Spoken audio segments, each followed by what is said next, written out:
Hello and welcome to another Geek Jabber retro computing video. My name is Tim and we're back again with the 486 running Windows NT 3.51. Now we're going to have a look at something a little bit different today. So we're all familiar with internet-based email. Most of us have an email address. And we're not going to go quite as far as setting up an internet mail server on NT 3.5. This is technically possible with this setup. It's just the way it worked. It was a bit of an afterthought. It was basically band-aids and super glue and all sorts of hack jobs to actually make it work. So it's not quite as straightforward to actually get that going on NT 3.5. If you want that, you probably want NT 4 with Microsoft Exchange. But they did have a solution that would allow for internal workgroup style email.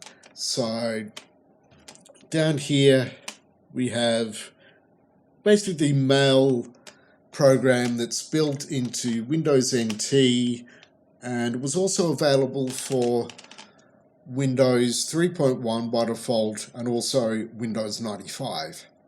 And it was their earlier email solution before Microsoft Exchange, and it basically allowed for workgroup style email, so internal email for your own company. So we're going to have a go at setting this up here. So I've just fired it up, and of course it's decided not to do full screen because why would you do that? But it's asked us whether we want to create a new work group or connect to an existing work group post office. So we're going to go through setting that up. So because we haven't done it before, we're going to create a new workgroup post office. And it's basically giving us a warning that there should only be one workgroup post office within a workgroup. We don't have to worry about that warning because I've not set one up. So we'll go, yes, we want to create one. And we need to go and create a folder for it. So I'll quickly go over to File Manager and we'll just quickly create one.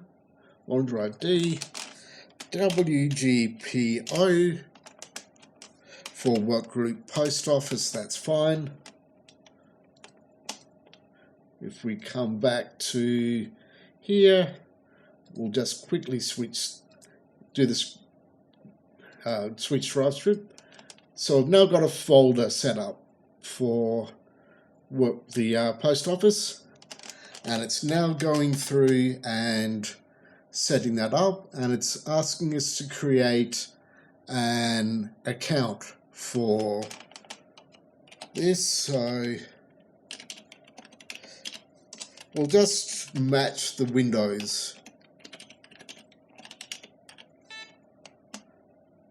Okay, there obviously character limits, so we'll just call it admin.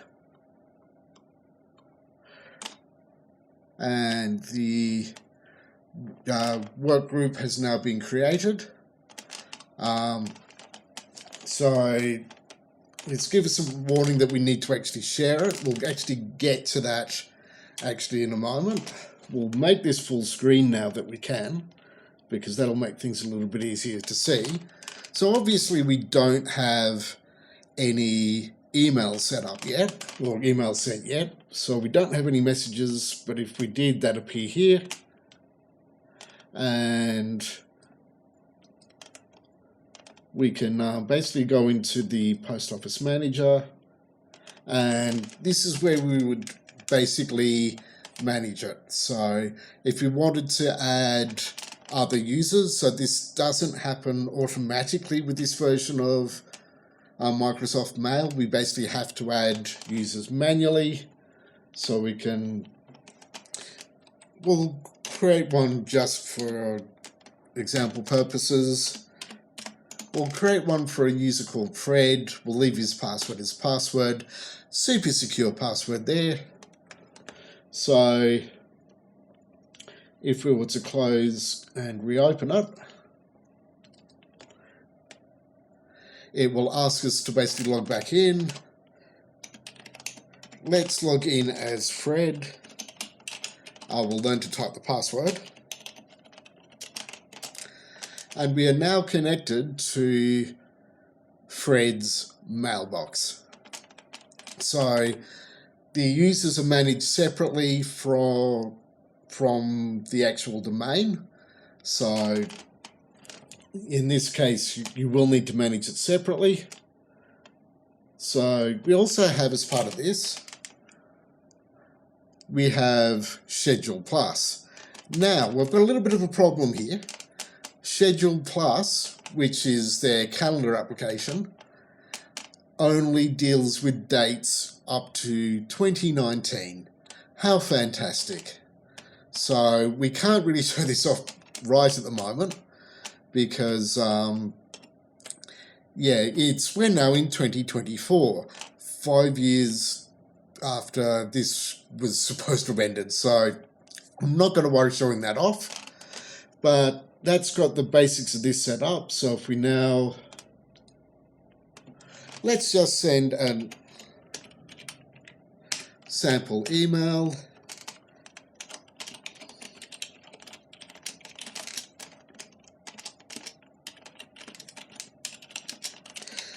How are you doing today? We'll send it to admin.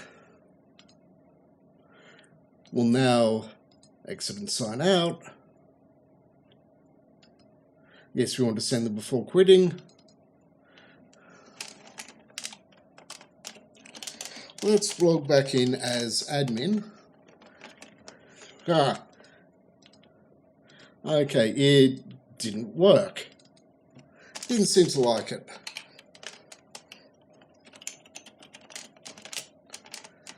So let's try sending one back the other way. Oh, there we go. I think it did arrive, it just took a moment. There we go. I stand corrected. It did arrive, it just took a moment. So there's our email from Fred to admin asking us how we're doing today.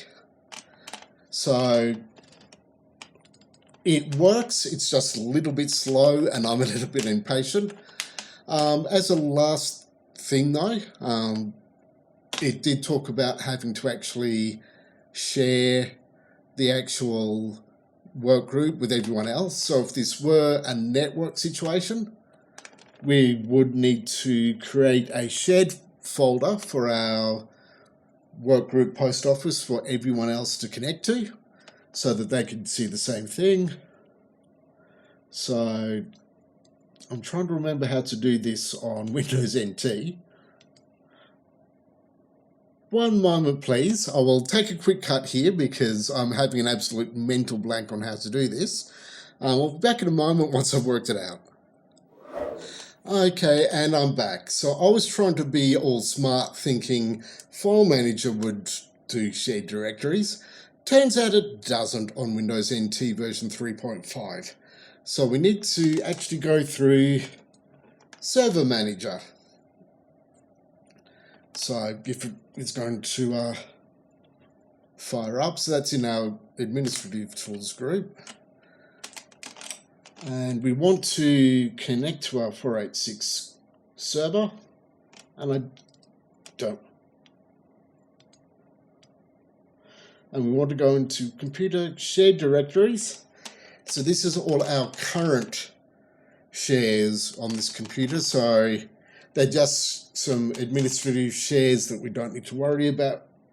But we want to go into new share, WGPO, D:/. So that's the share name and the path that's going to get shared. I'll put a random character in there.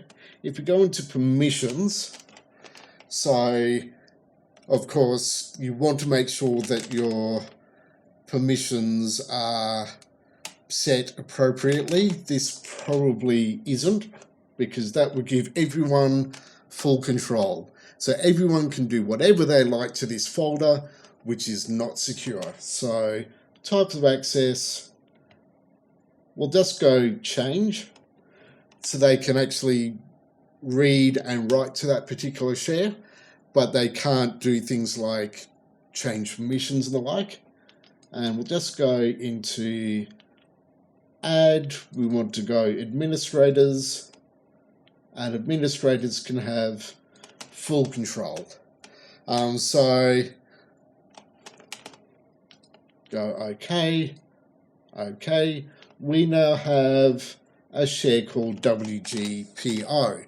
So if we had another machine on this network that needed to connect to this particular workgroup post office, we would just map a network drive to that particular share, and that way we could go back in and connect to that particular workgroup post office.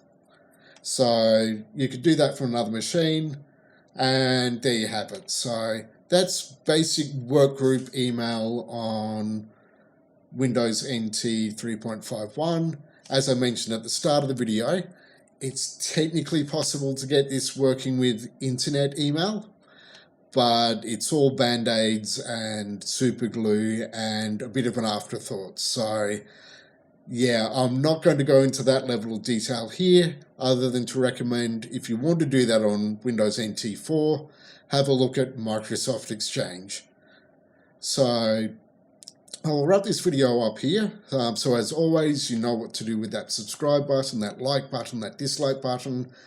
If you want to support the channel, join our Discord or go in and visit our website. Links are in the description, and I will see you in the next video.